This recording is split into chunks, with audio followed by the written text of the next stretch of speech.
Koome, EGH, Chief Justice and the President of the Supreme Court of Kenya, to deliver her remarks.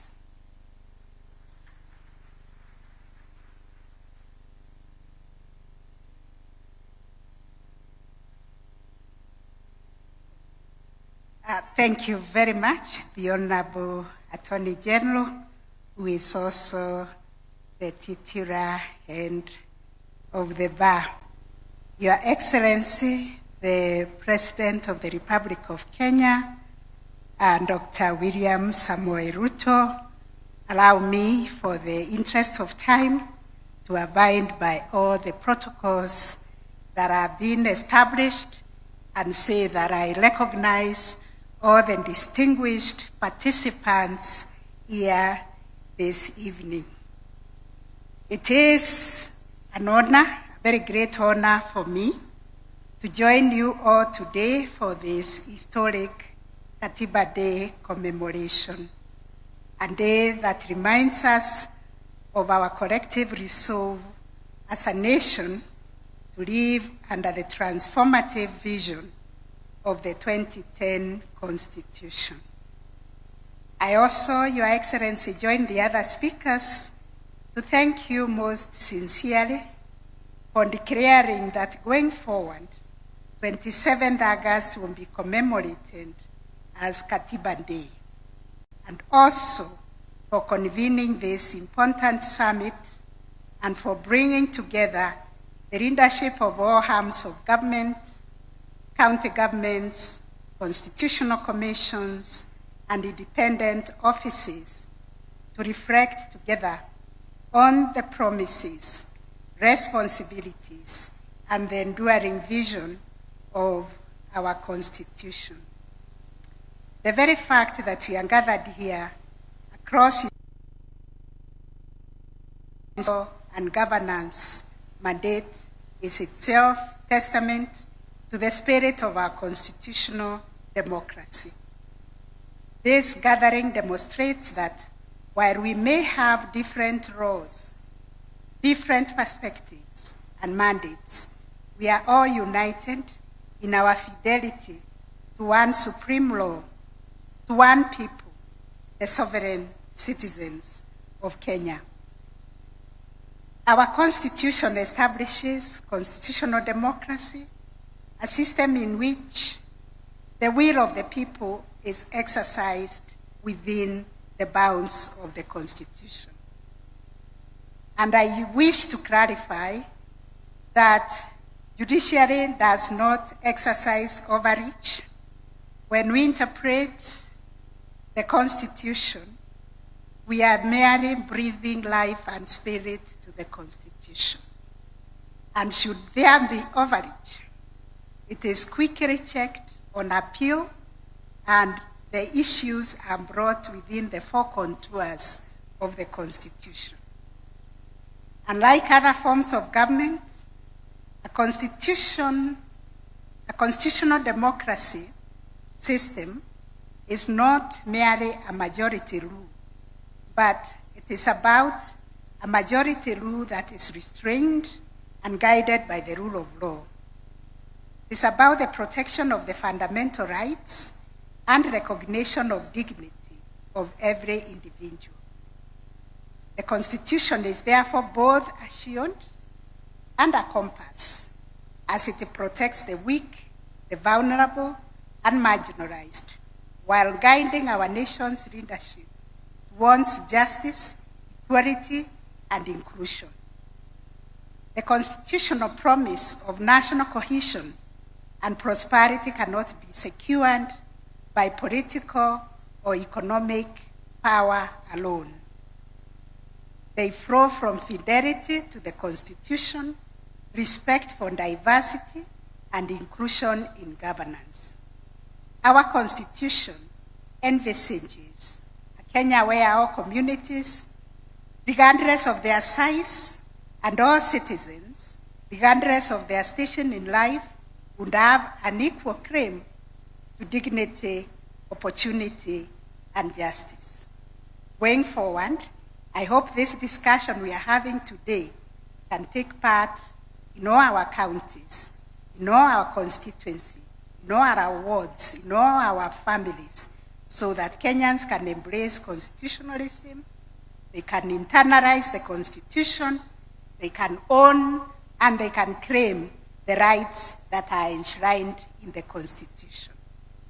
Because when we uphold the Constitution, we nurture cohesion, and in turn, cohesion turns and becomes the fertile soil upon which peace and prosperity of our nation will grow.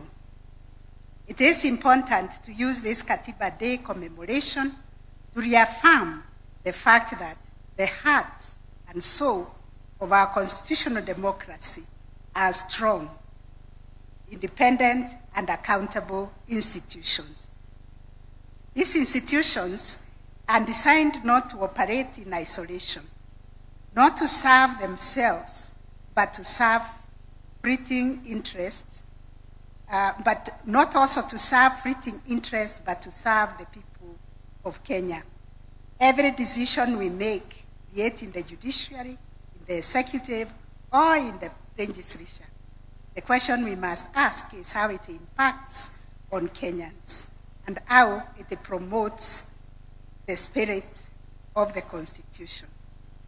The judiciary, in particular, occupies a unique place in this framework. It is the guardian of the Constitution, the arbiter of disputes, and the protector of our rights.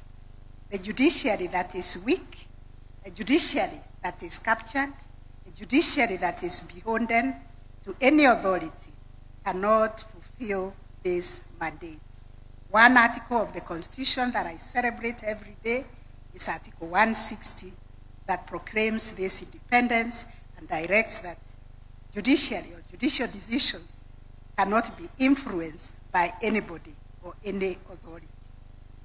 Therefore, an independent and well-resourced judiciary is not a privilege of judges.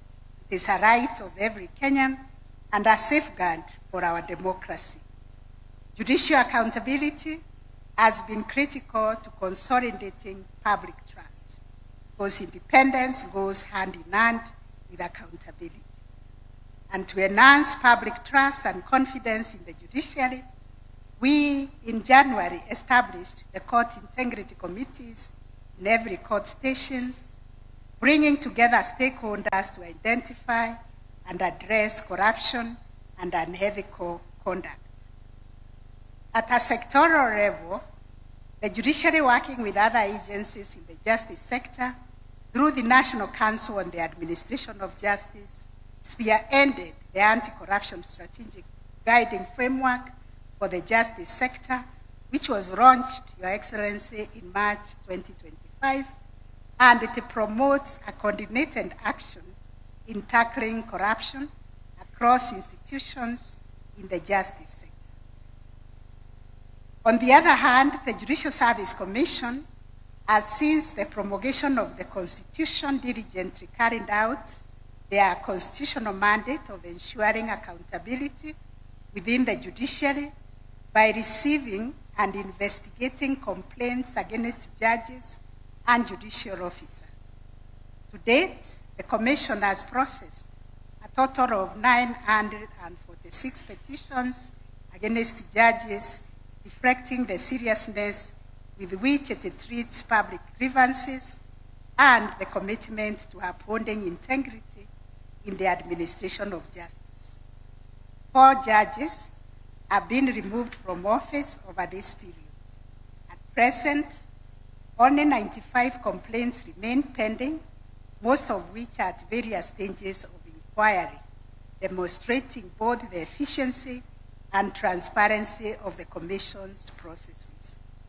In addition, 210 judicial staff have been dismissed from service after due process as established misconduct on their part, which is also a clear signal that ethical lapses within the institution will not be tolerated.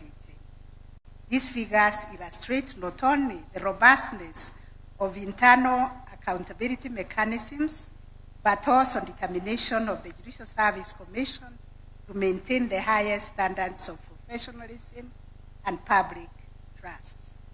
Your Excellency, distinguished participants, democracy thrives when institutions play their constitutional roles faithfully. The executive and legislature embody the majoritarian principle, reflecting the will of the majority. The judiciary embodies the counter-majoritarian principle, ensuring that constitutional limits are respected and that rights of every individual, including the rights of the minority, are protected. I must emphasize this balance is delicate but essential for accountability and proper governance. If the judiciary were to come under the control of any authority, or if its independence is compromised, the safeguard against abuse of power would collapse. That is why the judiciary's independence is not negotiable. It is the very backbone of our constitutional democracy. The drafters of our constitution envisaged a government of separate but independent institutions. The executive, the legislature, judiciary, county government, independent offices, and commissions are all designed to check and counterbalance each other while working in harmony for the common good of our people. Mutual respect and constructive cooperation among institutions is absolutely critical. It is a constitutional requirement. When an institution remains faithful to its execution of the responsibilities and accords respect to other institutions, our democracy is strengthened, not weakened. Since the promulgation of the 2010 Constitution, the judiciary has undergone profound transformation through reforms in access to justice, the establishment of specialized courts, adoption of technology, and development of robust jurisprudence. The judiciary has sought to live up to its constitutional calling. The jurisprudence of our superior courts has clarified the scope of constitutional rights, reinforced the independence of institutions, protected devolution, strengthened electoral justice, and affirmed the supremacy of the Constitution over all persons and authorities. Currently, under the judiciary's blueprint, social transformation through access to justice, we are keen to ensure that justice is accessible to all Kenyans across the country. Indeed, these strides have not been without challenges, but they reflect the judiciary's striving to embody the spirit of Katiba. In conclusion, as we commemorate Katiba Day, let us remember that the Constitution is not self-executing. It is a promise, and this promise needs to be nurtured. It is a promise that can only be realized when leaders and institutions alike embrace it as our collective covenant. Today, as we stand together, we affirm before the people of Kenya that we remain bound together by our Constitution.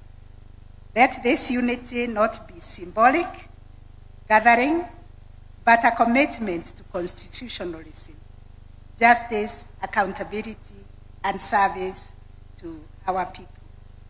Your Excellency, distinguished leaders, may this Katiba Day inspire us to recommit ourselves to the transformative vision of the Constitution and to work faithfully with our people on the journey towards justice, peace, and prosperity. Asanteni sana. May God bless you. May God bless Kenya.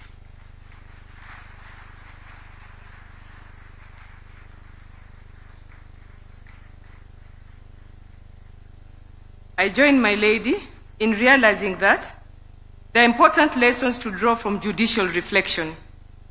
Chief Justice Beverly McLachlan from Canada once stated that a constitution is not simply a legal document, it is a living tree which, by its very nature, must grow and adapt within its natural limits. Kenya too must allow its constitution to live and breathe, adapting to the realities of today's youth, technology, and global challenges, while holding fast to its foundational principles.